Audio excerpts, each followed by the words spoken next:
You're listening to Talking to Teens, where we speak with leading experts from a variety of disciplines about the art and science of parenting teenagers.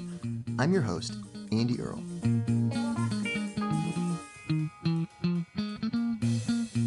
We're here today with Rachel Ryder talking about parenting patterns.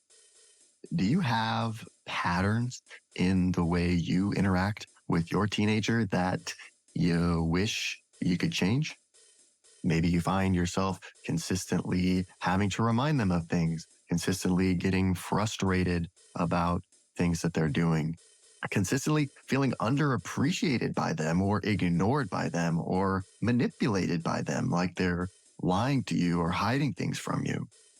Maybe you just consistently feel like you're shut out or you're not connected.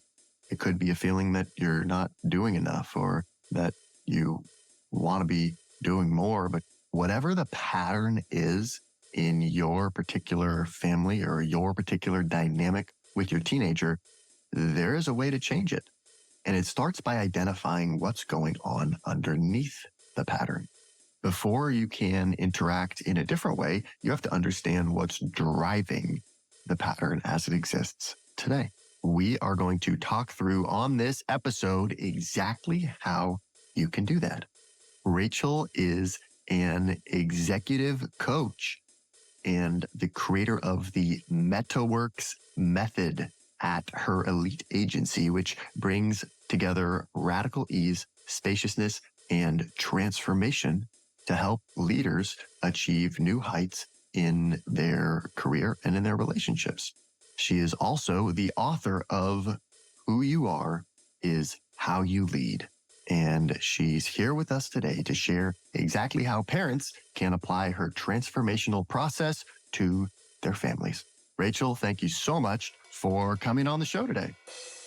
So I'm here to talk about how to self-regulate as a parent. And I just wanted to make sure that that feels aligned. Ooh. Okay. Oh, I like that. Yes. And sort of that we need to first recognize that because, well, I think a lot of the time, and that's what I thought would be really interesting to talk about a lot in this book, because so much of the time, I get emails from parents and messages on social media asking questions, and it's always phrased in terms of, hey, my child is doing X, Y, Z. I have a 13-year-old and, he doesn't want to engage with the family. He's just goes to his room after school and doesn't talk to us. Maybe he'll come down and watch a Marvel movie, but then he's right back to his room. And, how do I just get him to spend some time with us or show a little more like appreciation or be involved in the family? And so I think so often as parents, we're in the mindset of like looking at our children and noticing the patterns that we're getting from them and saying, hey, how can I change this? But what also is really, I think, kind of taking that to the next level or widening our awareness is being able to look at, so what is my pattern? So what am I doing repeatedly in those situations? What am I feeling? What kind of behaviors am I repeating? That because it takes two to tango with effort. It's not a one-person pattern. This is a sort of more of a collective thing. So that's interesting. I feel like you actually nailed the premise of my work, which is as leaders, especially when you are running your organization, which is what you are doing as a parent. Exactly. Your success doesn't have to do with getting the deliverable done. There are folks around you. You have kids, they're helping with the chores. The household is running. Your success is based on your interpersonal relationships. And with that being said, in order to have successful interpersonal relationships, you have to start with a successful interpersonal relationship with yourself.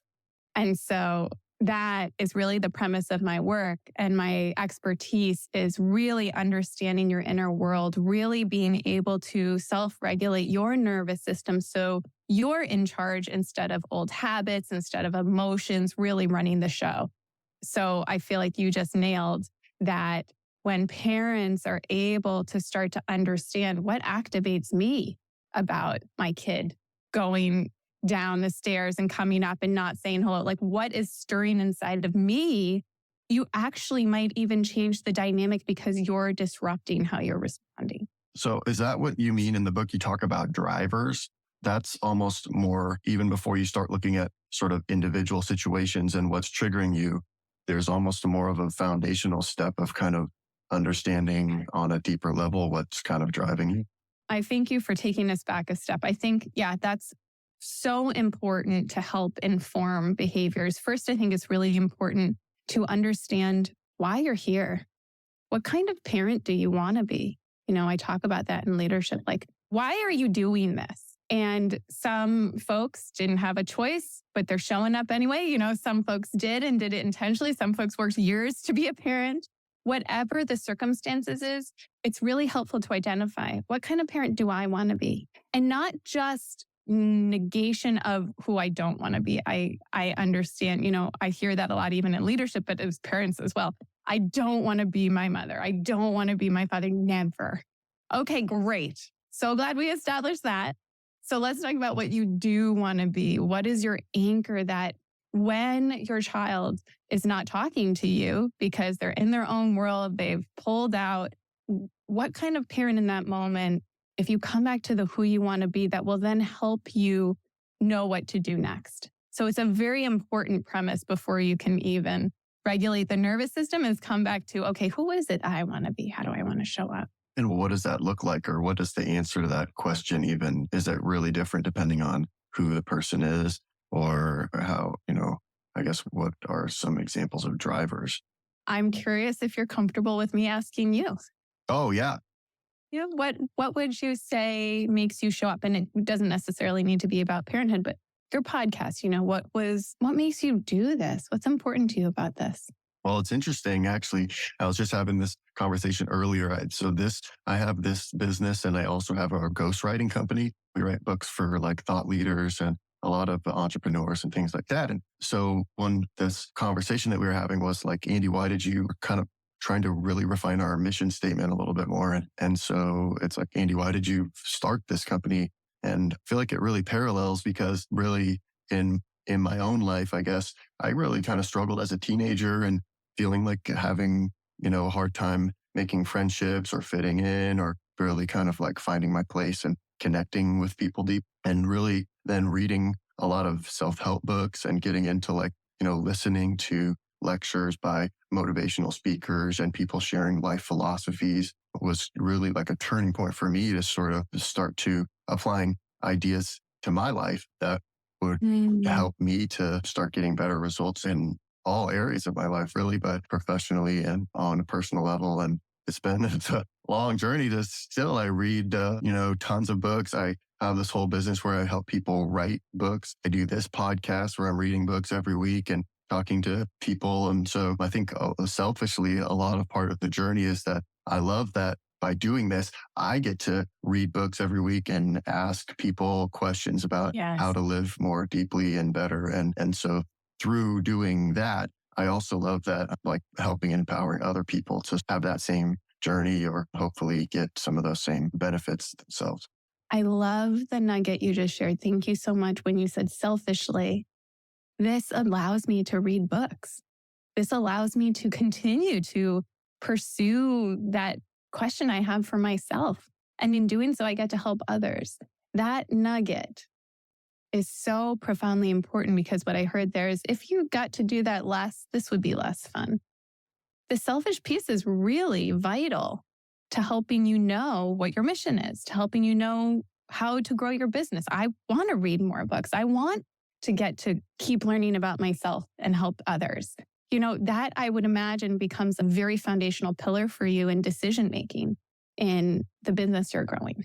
The same can be true for a parent. And so I want to be really clear that we want it to be the most selfish thing. I want to feel loved.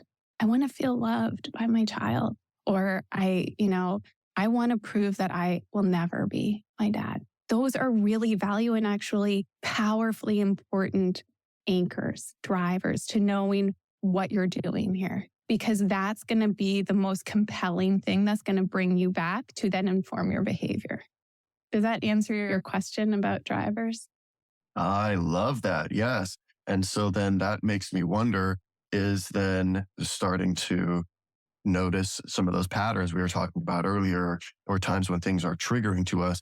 Is that because there's kind of a conflict happening with one of those drivers, or is it's a situation that's pulling us a little bit away from what we feel like is our most authentic way of showing up as a parent? Such a beautiful connection. Yes. Often when we have friction in our lives externally, it's because there's a conflict with our internal driver.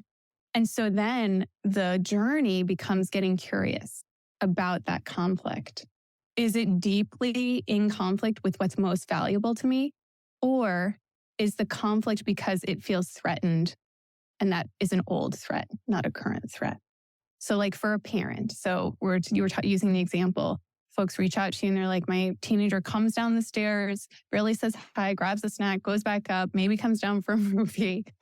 And the parent who really had children to feel a deep connection of love, of course, feels terrified. Does my child love me?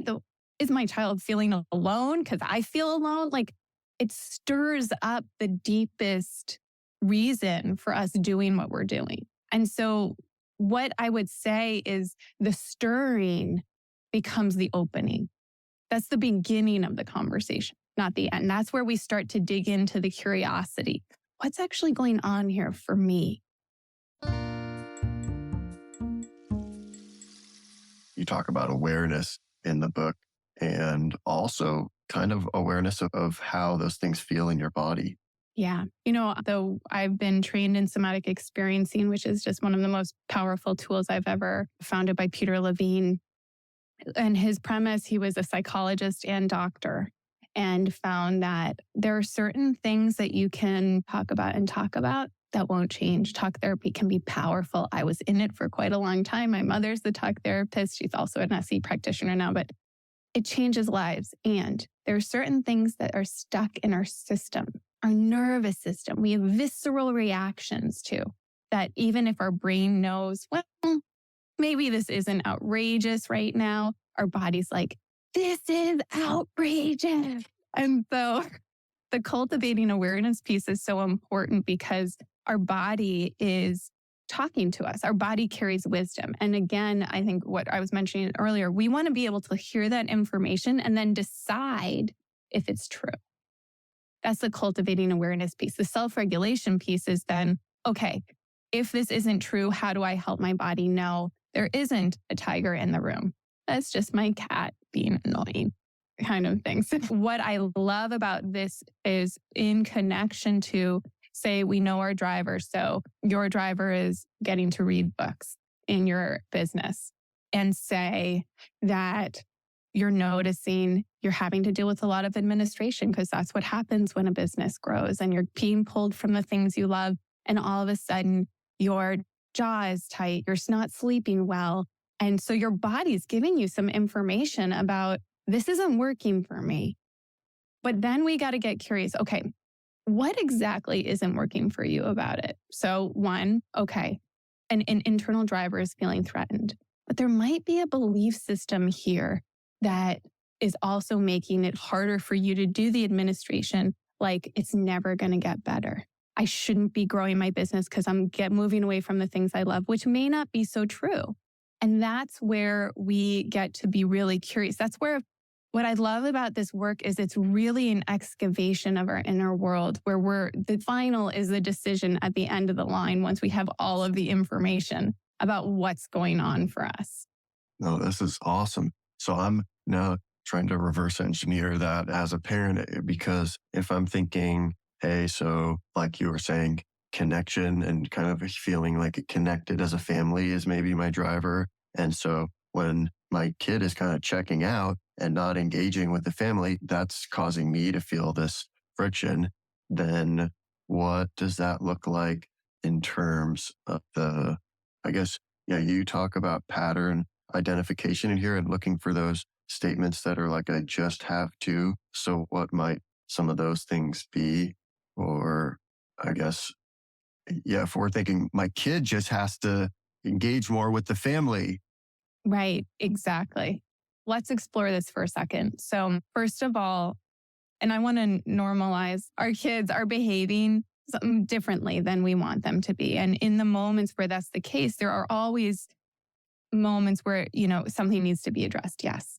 What we're talking about here is if you're noticing a pattern of you always respond this way, where the kid comes down and it's like, really, again? You're not going to talk to me? And sometimes you just see yourself saying it before we even realize it. It's like a train wreck that you can't change. Yeah. And you're noticing that pattern. That's where it's really important to get curious. Or you're noticing your thought pattern of, I just need to get him down to the table with us. That's going to make this right. There's an indicator of, here's an opportunity to let's explore what's going on for you as the parent. What are you worried about? What is feeling threatened for you?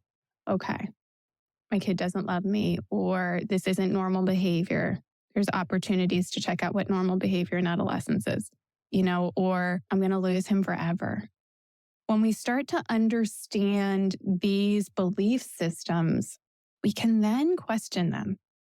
How true is that? What am I really looking for here? And that will allow, a change in behavior. So when he comes down next, you could be like, oh, were you planning on watching a movie later tonight? I thought maybe I could sit with you and do some work while you watch it. There's that it shifts this dynamic and actually allows you to see clearer about where there is an opportunity to connect. If you really just want to be in the room, how can you create space for that? Once you've disrupted the, oh my God, it's not okay, this is going to be like this forever, then there's room for you to actually have so many different other options to engage with your child. I also always love to think about those statements that we're telling ourselves, like, oh, if only this person would just do this, or if I could just do this better. That, like, imagining, projecting into this perfect world where what if they just somehow just miraculously actually started doing that, or you started being able to do this? Would that just magically make you 100% happy and everything in your life would be totally great? And we tell ourselves this narrative as if, like, oh, this one thing, if I could just get this figured out, or this person would just stop, showing up this way. But it's not really about that. It's like, if that thing changed, we would just find something else to start obsessing about. Exactly. Actually, my bread and butter are the niche that we work with are folks who basically have had it all. They've accomplished, they're at the height of their careers. They're highly successful. They're very well respected. And so they were living in this, if I just, and they got to the top and they looked around and they're like, wait a second, this is it? Like, why am I not enjoying this more? What, and so it's such I love that line that you're saying, because I think there's an opportunity as a parent to really explore that too. When there's the, if I just, it's like, yeah, what if I just, then I still have these 5 things. I still have my own inner world. I still have the human experience. And so to let that unravel gives you an opportunity to explore what's really going on in the moment.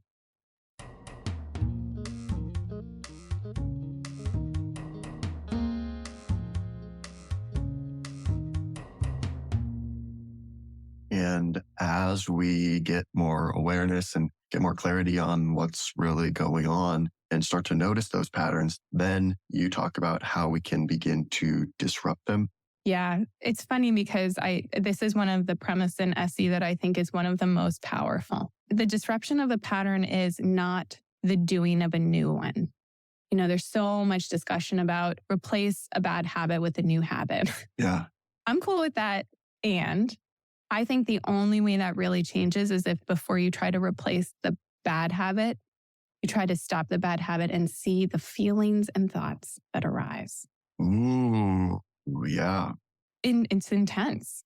An example I give in my book is my husband is a cook in the family. And thank God, one of the reasons why I married him, he's a wonderful cook. And a very long time, I would walk into the kitchen and start to tell him how to chop the vegetables differently. And it's like, I say this, I'm slightly embarrassed as I say this out loud, but it's very true. And so it became such a habit that my husband, he would see me walk into the kitchen and he'd say, you're doing it wrong, to really say what I was about to say to him. And first of all, that was such a beautiful, loving way to highlight a pattern that I was creating. Thank you, my husband. And so after a while, when he kept bringing this to my attention, I was saying, I really don't want that to be the dynamic of me walking into the kitchen while he's making a beautiful meal. And so I thought, okay, I've done the MetaWorks method on myself so many times, I can't count. And so I was like, okay, it's time to try to just zip it, walk into the kitchen, keep your mouth shut, pattern disruption.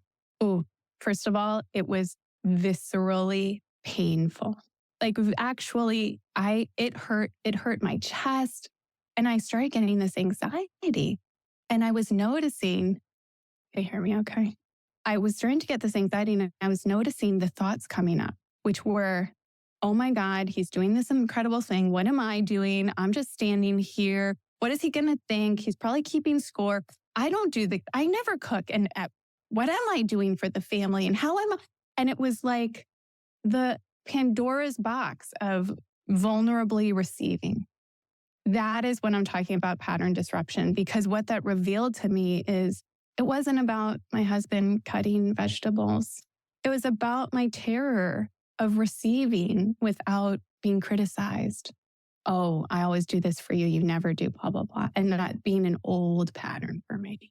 And so what pattern disruption does is it so beautifully undermines our belief system and what's true and shows what we're trying to hide from. And as a parent with a teen, that can be so profoundly important and powerful because it can be very terrifying to see our just delicious children turn into these individual human beings who are trying to figure it out and are a little crazy. And so, of course, our own stuff comes up. And so being able to disrupt our own thinking allows us to see, okay, where is this my stuff? And where is this the teen stuff? Is he just chopping vegetables differently? Or is he using the knife in another way that I should be concerned about? But first, we got to get clear on, okay, maybe this isn't about what he's doing. That's so cool because I think that's such a dynamic that parents and teenagers fall into so often is reminding them, hey, do this. You forgot to do this. What about this? And the teenager kind of like, oh, I know, like I'll get to it. Don't worry about it. Leave me alone. And kind of just really is so easy to fall into that. And it gets reinforced that then how do you sort of, reset that in a different way? I love this idea of just noticing what those patterns are in your family or in the way that you communicate and really trying consciously just forcing yourself to not do it next time and then focus on noticing what's bringing up and how that's making you feel. Yeah. And that's the thing I would say. This is what this does is it really highlights that maybe it's not an emergency. Like maybe it's not an emergency that your teen hasn't done X, Y, and Z. For you to be able to see that, then you can see when it is an emergency. And your teen might be more amenable to hearing that if you've disrupted that emergency energy for clearing the table or hanging up the jacket or whatever it is, that then it really shifts the dynamic between you two. And that's where doing the inner work yourself as a parent can be so powerful. We're here today with Rachel Ryder talking about problematic parenting patterns and how we can change them. And we're not done yet. Here's a look at what's coming up in the second half of the show. Throw your survival mechanism a party. I'm serious. So no one is going to chill if they don't feel appreciated. And that survival mechanism of yours, man, they have been taking such good care of you. Yeah, maybe they get in the way, particularly when you're an adult, but they got you to where you are now. Like, let's throw them a party. And I mean it. There's very powerful data around mirror neurons in your nervous system. And so visualizations can be incredibly powerful. And so I want you to give that nervous system survival mechanism an avatar. I'll tell you a few of mine. My anger and resentment is a bright green dragon. My self-loathing is this like little squishy gray sloth-like creature the size of a toothpick. I just love what you're mapping out here because this is what drives home the point that it's about our inner world. This is what helps me every day tell clients we don't have to be so precious about it. Not because someone doesn't care and you do, but because there's so many different kinds of caring. That means there's no right way. And the trigger you're having right now has a lot to do with you and your upbringing and your survival mechanism more than what's going on in the room. And that, to me, is so powerful because it disrupts this belief system of this is life or death. And it makes it more like, oh, okay, what am I contributing here? What's my role? You know, in Buddhism, they talk about how suffering highlights enlightenment. Like you cannot possibly become enlightened without suffering. First of all, you wouldn't know the difference. And I share that because when we start to see the habits come back, that to me is again something to really be celebrated because it means you're noticing. For me to be able at the end of a day of Thanksgiving to be like, oh my God, I was in it today was huge because it meant I saw that wasn't helpful anymore. And it meant, oh, I get to try to do this differently. And so, you know, I like to talk about nurturing habits. It's not one and done, and it's actually a part of the work and a part of the journey because you also get to experiment. Okay, it didn't work that way for me. I need a little more of this. Or, you know, if I tried it differently, okay, that wasn't really, they didn't land very well. Okay, let's try it this way. And so the nurturing new habits it's vital and like not beating yourself up. Oh, I thought I'd been here before. Yeah, you have. And now you get to try it differently since you noticed it. And that's a really important piece to all of this. Want to hear the full interview? Sign up for a subscription today. You get access to all the interviews I've conducted, as well as new episodes weeks before the general public. It's completely affordable, and your subscription helps support the work we do here at Talking to Teens. Thanks for listening.